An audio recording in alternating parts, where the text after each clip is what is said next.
Cleanup continues tonight after those powerful storms moved across the entire state of Pennsylvania.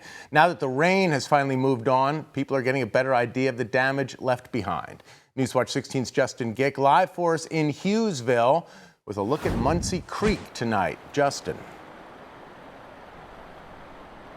Scott, we traveled back through Sullivan and Lycoming counties today, and we saw a lot of people cleaning up from the flash flooding.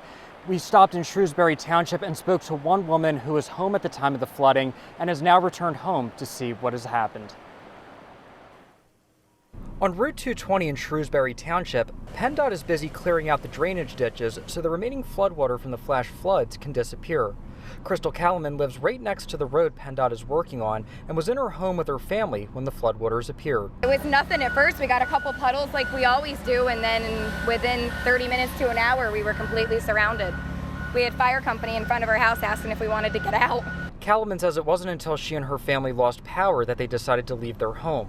She says they waded about knee-deep in the water to their truck. She came back home Tuesday afternoon to assess the damage. This is devastating. We just bought this house. I can't believe it. We lost a lot of stuff. Callman says the good news is the water didn't get into the main part of her home.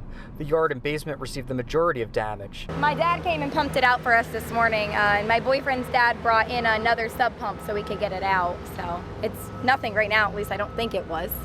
When my dad left this morning, he said we only had about an inch in there. Since she lives in a flood zone, Callman says they do have insurance. She says she's still trying to process what happened. As far as what's next, she says she's trying to take things one step at a time. I don't know. Clean it up, I guess. Figure out what we lost. Replace a few things.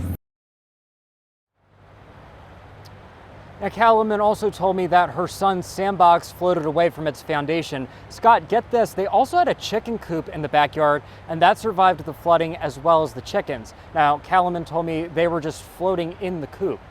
Justin Gick, reporting live in Lycoming County. It's more than a flood to get rid of some tough chickens. Thanks very much, Justin.